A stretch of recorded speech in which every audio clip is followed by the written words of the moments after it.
Celtics have traded Drew Holiday to the Trailblazers for Anthony Simons and 2 second-round picks. Now, he's been traded to Portland. He went to the Trailblazers from Milwaukee in the Damian Lillard trade, but was then traded to Boston 4 days later. This NBA offseason has been absolutely insane. So insane that NBA teams couldn't wait until the season officially concluded and started trading in the middle of the NBA Finals. Kevin Durant got traded on Sunday, the day of Game 7, to the Houston Rockets. A few days before that, Desmond Bane got traded to the Orlando Magic, and now the Boston Celtics made their first in a long series of trades today. So why would the Celtics make this trade? Well, we're going to break it down. Before we get to the content, we're going to keep you up to date throughout the entire offseason with all the latest and greatest NBA news. Make sure you drop a like, subscribe, and turn on our notifications to stay updated. And now that we get all that out of the way, cue the intro.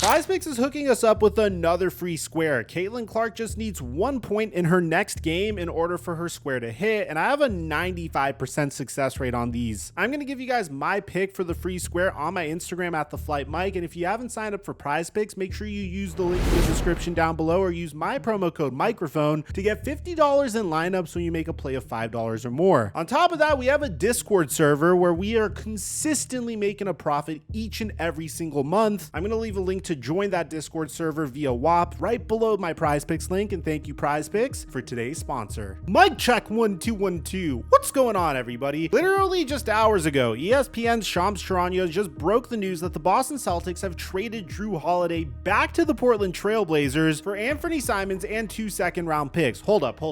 Back to Portland? Yeah, you heard that right. If you guys remember, less than 2 years ago, Portland traded Holiday to Boston for Malcolm Brogdon, Robert Williams, and 2 first-round picks. Now he's going back to Portland for just Anthony Simons and second-round picks. That's a massive loss in value. So you might be wondering what happened. Well, let me tell you the real story of why this happened. And it involves a $500 million price tag that'll blow your mind. But before we get to the money, we need to talk about the moment that started this entire domino effect. During Game 4 of the Eastern Conference semifinals at Madison Square Garden, Jason Tatum lunges for a loose ball with under 3 minutes left. His right leg gives out, non-contact injury, and everyone everyone knew exactly what just happened. The MRI confirmed our worst nightmare, a complete rupture of the right Achilles tendon. The same injury that happened to Tyrese Halliburton during Game 7 of the NBA Finals, the same injury that took Kevin Durant 18 months to fully recover from. And here's the brutal reality that Celtics fans don't want to hear. The average NBA recovery time for an Achilles rupture is 10 months. So Jason Tatum is missing the entire 2025-26 season, but that injury, that's only half of the story. Here's where things get insane. The Celtics were about to become the first team in NBA history to have a $500 million roster. And I'm not exaggerating. Their projected payroll for the 2025-26 season was $227.8 million. But here's the kicker. You add in the luxury tax penalties, and that's another $238 million,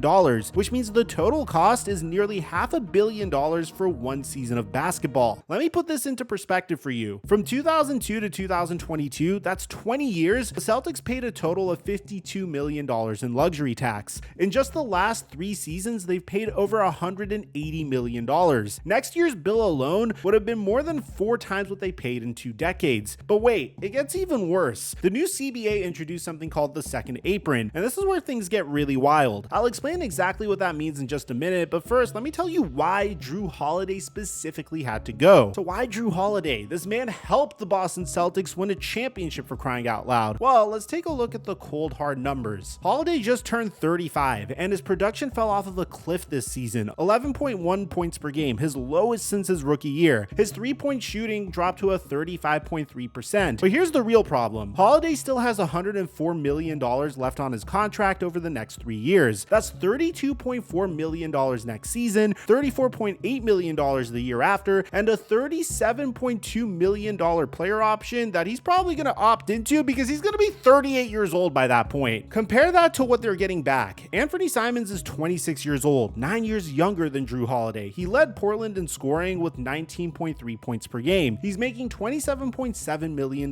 next season, saving Boston about $5 million. But more importantly, and this is key, his contract expires after next season. So this is more of a salary dump than anything. At least Boston has a young player that they could take a good look at for the next year and decide whether or not he is going to stick around for the long haul, who's around the same age as Jason Tatum and Jaylen Brown. But there's drama behind the scenes that nobody's talking about, and I'm about to blow your mind with what's really happening in Boston. Here's where it gets juicy. ESPN's Tim Bontemps dropped a bombshell suggesting that the Celtics should trade 4 of their 5 starters. Not just Drew Holiday, we're talking Kristaps Porzingis, Derek White, and get this, even Jaylen Brown. Tim Bontemps' exact words is you could get a metric ton for Jaylen Brown. Here's the crazy part. Bobby Marks from ESPN is ranking Boston's trade assets with Derek White actually having more trade value than Jaylen Brown because of their contracts alone. He said it would take a Desmond Bane plus type of offer to get Derek White. A huge reason why the Boston Celtics were sold to begin with was because of their luxury tax bill, and multiple sources are reporting that the Celtics are getting 100% big trade offers for Jaylen Brown. This Drew Holiday trade, it might just be the first domino to fall. But before I tell you what's coming next, let's break down the second apron and why it's literally destroying championship teams. The second apron is basically a hard cap for big spenders, and the penalties are absolutely brutal. Teams over this line can't use the mid-level exception, they can't aggregate contracts and trades, they can't take back more salary than they send out, and their draft picks literally get frozen. The Celtics were $20 million over this line. That means they couldn't make any moves to improve their team. They were handcuffed. So the reason why the Celtics made this move made a lot of sense, and it might be the first in a series of moves. But why would Portland make this move? Well, for Portland, this trade is honestly bizarre when you first look at it. They finished 36-46 last season and are clearly rebuilding around Scoot Henderson, Shaedon Sharpe, and Donovan Clingan. Holiday is 35 years old. He doesn't fit their timeline at all. So why did they do it? Well, we might see a repeat once again. My personal theory is Portland might flip Holiday again before training camp. The Mavericks are in the market for a defensive guard next to Kyrie Irving, and Kyrie Irving is out for the season. The Clippers are also always in win now mode, so don't be shocked if Drew Holiday gets traded from Portland once again. Portland basically became the middleman in this deal. They take Anthony Simons off their books, they get Holiday as a tradable asset to a contender, and they probably get even more value when they flip him. That's actually genius team building. But let's talk about what this means for Boston, because this is where it could get really scary if you're a Celtic fan. For Boston, this is the official breakup of their 2024 championship core, and losing Drew Holiday is massive. Holiday is a 6-time all-defensive team member. He's the guy who shut down Tyrese Halliburton, Donovan Mitchell, and Darius Garland during their championship run. Boston had the second-ranked defense this past season, and now they're losing their best perimeter defender. Adding Simons does give them a scoring punch. He's a career 38.4% three-point shooter and can create his own shot, but he's a defensive liability. Portland's defense was significantly worse with him on the court. But here's the thing that should terrify Celtic fans. This is just the beginning. Trading Drew Holiday barely did anything to fix their problems. They still need to shed another $15 million to get underneath the second apron. So Kristaps Porzingis on an expiring $30.7 million deal, he could be next. Al Horford's already talking retirement at 39. Even Derek White at $28 million